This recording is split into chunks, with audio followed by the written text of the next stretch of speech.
his paints, his people, his compositions were all magnificent. And I think he would have been, and is probably, as great a director. What makes you think of John Wayne? He played alongside hundreds of talented actors over a career spanning more than 50 years. Yet he only truly clicked with three. Who were these three? What made them so special to a Hollywood icon like Wayne? And what did their relationships reveal about the real person behind the heroic roles? Without wasting any more time, let's get to the first name. Dean Martin in Rio Bravo. In the 1959 classic Rio Bravo, Dean Martin played the Dude, a once respected deputy who was on the verge of a serious alcohol addiction. Not only was this a role that required depth, but it was also a major career move for Martin, who was better known for his romantic roles in musicals and comedies.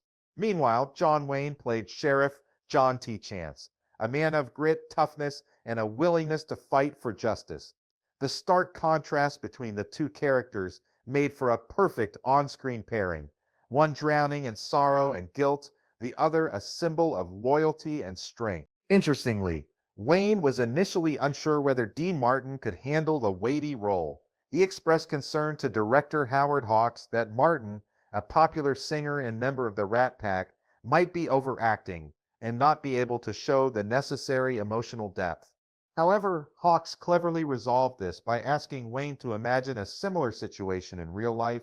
If a close friend was struggling with alcoholism and needed help, how would he respond? It was this question that helped Wayne shift his perspective, thereby determining an honest and sympathetic approach for his character, Chance. As a result, the relationship between John T. Chance and Dude became the emotional heart of Rio Bravo. In a genre often considered rigid and monotonous like the Western, the touching connection between the two men, one struggling to regain his self-esteem, the other refusing to give up on his friends, brought a rare depth of humanity. Dude is not the typical Wayne character, which only serves to highlight Martin's talent for portraying a broken yet hopeful man.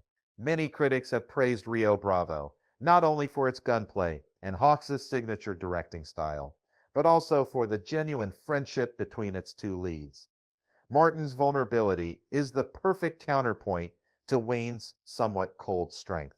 It is this mutual complementarity that gives the film its emotional backbone, a rare and precious quality in classic westerns. With a box office of over $10.5 million, an imposing figure in 1959, Rio Bravo became the highest-grossing western of that year.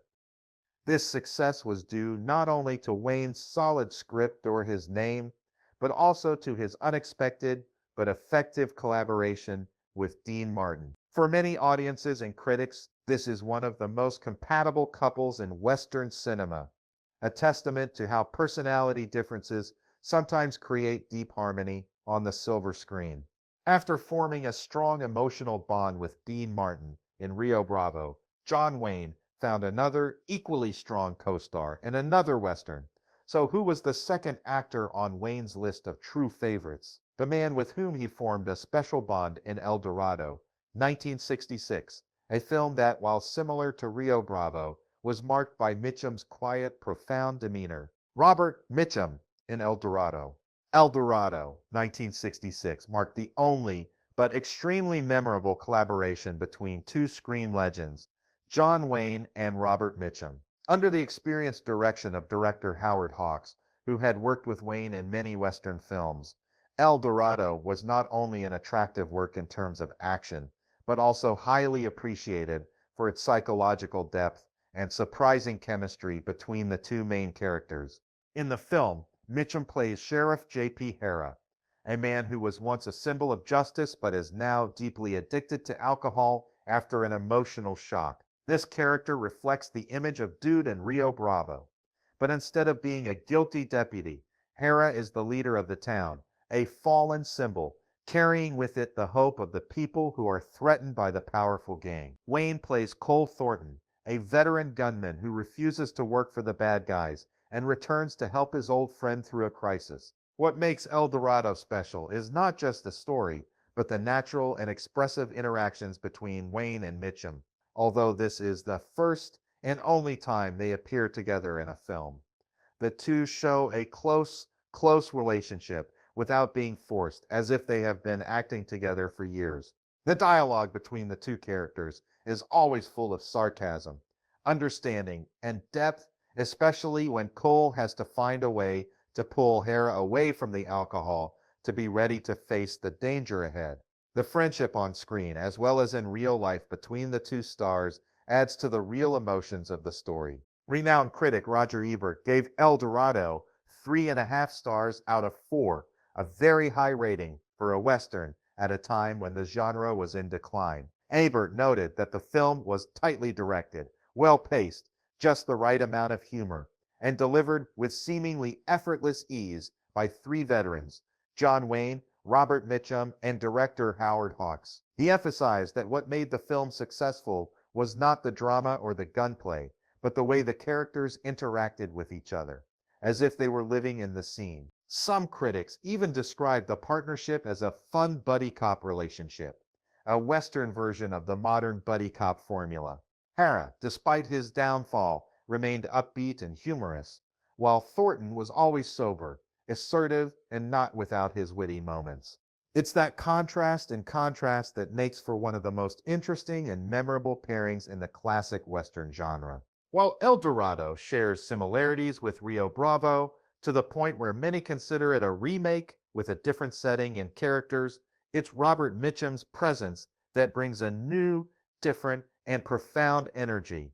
Mitchum not only delivers an impressive performance, but also has Wayne admit that he enjoyed working with him, and Hockenauer actors have had in the decades-long career of the Duke. After Dean Martin and Robert Mitchum, who is the last person to make the rare list of co-stars that John Wayne truly loved, the answer may surprise many people. Kirk Douglas in The War Wagon. The War Wagon, 1967, is one of the rare Western films with a heist element, organized robbery, and is even more special when it marks the interesting combination of two famous stars, John Wayne and Kirk Douglas. Despite different backgrounds, different personalities, and especially opposite political views, Wayne and Douglas overcame all personal barriers to create a harmonious performance, becoming a highlight in both of their careers.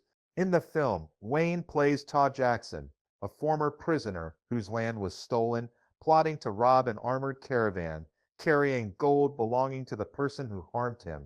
To carry out this risky plan, he cooperates with Lomax, a cold, professional, but sarcastic gunman played by Kirk Douglas.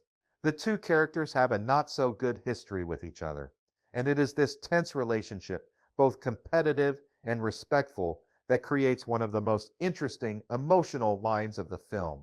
In real life, John Wayne and Kirk Douglas were famous for representing opposite ends of the political spectrum in Hollywood.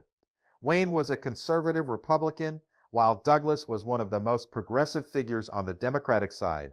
One notable anecdote: during the filming of The War Wagon, Douglas arrived late one day to film a commercial for Democratic Governor Edmund G. Brown, and the next day, Wayne retaliated by arriving late after filming a commercial for Ronald Reagan, then a Republican candidate. However, this symbolic taunt did not damage their professional relationship. On the contrary, both showed a clear mutual respect in their work. Douglas later praised Wayne, calling him one of the most professional actors I have ever worked with. This professionalism was not only demonstrated by his seriousness towards his roles, but also by his ability to work with a co-star whose style and ideals were completely different from his own. In an industry where egos often clash, the smooth collaboration between Wayne and Douglas is a testament to the maturity and class of both men. Another interesting point is the contrast in their physical appearance. John Wayne, tall and imposing, stood at around 6 feet 4 inches, nearly 1 meter 93, while Kirk Douglas was nearly 7 inches shorter. To lessen the difference on screen, Douglas wore platform shoes, a small detail that showed the veteran actor's sophistication in image building and his willingness to adapt. This contrast, rather than weakening the chemistry, turned out to be an advantage. Wayne exuded authority, while Douglas was agile and sharp, a contrast that deepened the relationship between the two characters. Commercially, The War Wagon was also a success. The film was well received and helped to confirm that Westerns were still alive and well in the late 1960s, a time when filmmaking trends were shifting towards newer genres. The presence of two big names not only guaranteed revenue, but also brought depth to the acting of the film, helping it rise above the usual cliches of the genre. Why, among the hundreds of co-stars with whom John Wayne collaborated during a career spanning more than half a century, are there only three names that he speaks of with special respect? What makes Dean Martin, Robert Mitchum, and Kirk Douglas stand out from the countless other talented stars who shared the frame with the Duke of the West? Difference in quality, unlike most Hollywood partnerships, where many of the combinations last for a single film and then fade away over time. The relationships between John Wayne, Dean Martin, Robert Mitchum, and Kirk Douglas were a special bond that went beyond mere acting ability. It reflected something deeper, a rare blend of character, mutual respect, and independent character, all of which revealed much about the real Wayne behind the image of the indomitable Western hero. The foundation of these memorable collaborations was a deep professional respect between the actors, not only on set but also behind the scenes. Kirk Douglas, always outspoken and firm in his personal views, once said that despite his and Wayne's complete political differences, he considered Wayne one of the most professional actors I have ever worked with. This is not an easy compliment to earn from a star like Douglas. That respect was demonstrated by the fact that Wayne often called Douglas to suggest working together on new projects, even though they were not close friends in real life. On screen, their chemistry did not come from a Hollywood-style friendship, but from a trust in their acting abilities. They had a willingness to yield, a sense of stepping back to let the other shine when needed, something that not every acting pair can achieve. That combination makes each scene come alive, full of depth and completely believable to the audience. John Wayne is famous for his stoic image, a man of few words, tough, principled, and often a symbol of stability. But that toughness becomes more attractive when placed next to his more vulnerable co-stars in Rio Bravo, El Dorado, or the War Wagon. Dean Martin, Robert Mitchum, and Kirk Douglas, respectively, take on roles full of inner turmoil, alcoholic, dissatisfied, hurt, or cynical about life. That vulnerability, if it stands alone, might be out of place in a classic cowboy movie. But when reflected in Wayne's stability, it becomes poignant and profound. Director Howard Hawks once described Wayne as so big, literally and figuratively, that people don't realize how charming he is. It was this physical size and charisma that made Wayne the central pivot around which the other actors could revolve. Katharine Hepburn once said that acting next to Wayne was like leaning against a tree, a sense of security, but without losing the other person's personality. This created a balanced contrast, one of the key factors that allowed co-stars like Martin and Mitchum to maximize their emotional power without being swallowed up visually by Wayne. The directors behind these memorable pairings are also important. People like Howard Hawks, John Ford, and Henry Hathaway understood Wayne's strong personality and knew how to pair him with co-stars who complemented him, not competed with him. They not only chose the right actors, Martin Mitchum or Douglas, but also created a filming environment where chemistry could flourish naturally without being forced. John Ford, who was considered Wayne's spiritual mentor, developed an almost father-son relationship with him. Ford realized that Wayne did not need much dialogue to express his emotions. Just a look, a walk, or a silent look could convey an emotional force.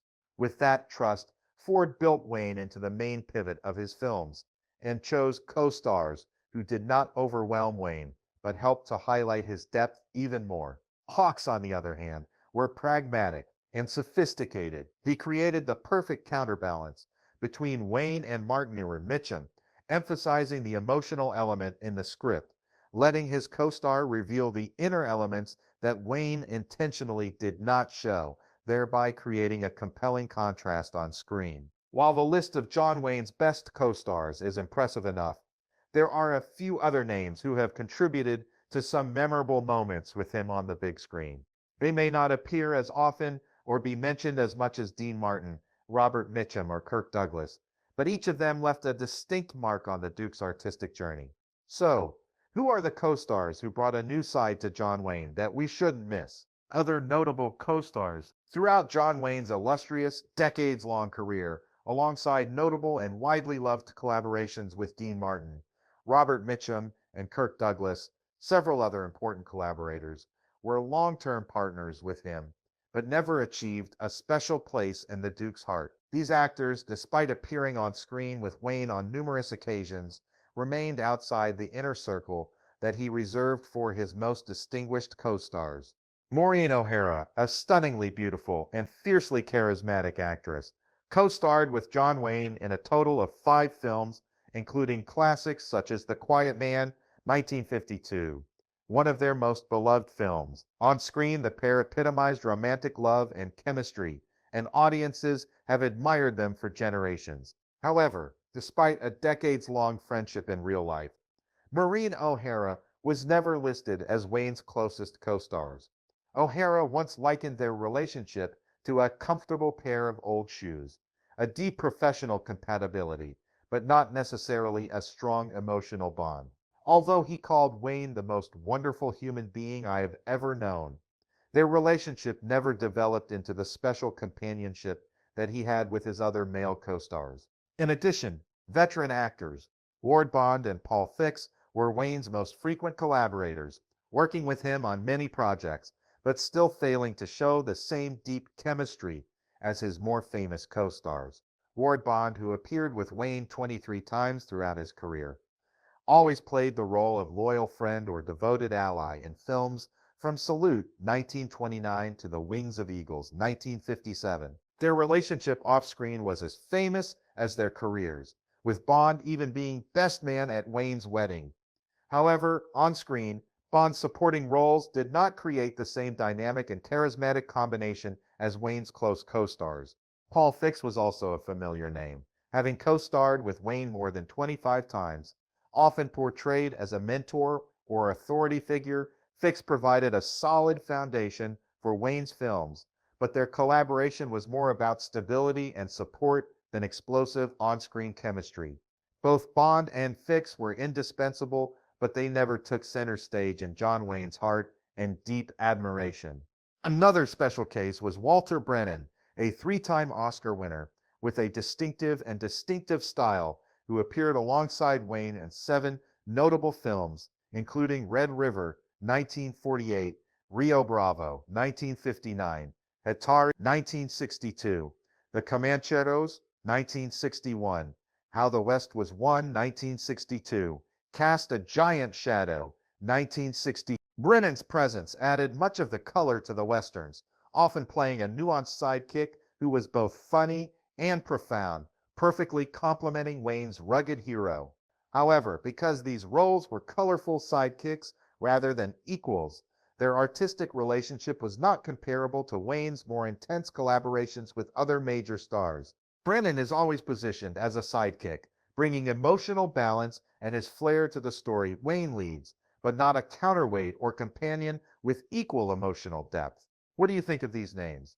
Which combination do you like best? Please share your thoughts in the comment section below. We would love to hear from you, and don't forget to like the video and subscribe to the channel for more interesting updates. Thank you, and see you in the next videos.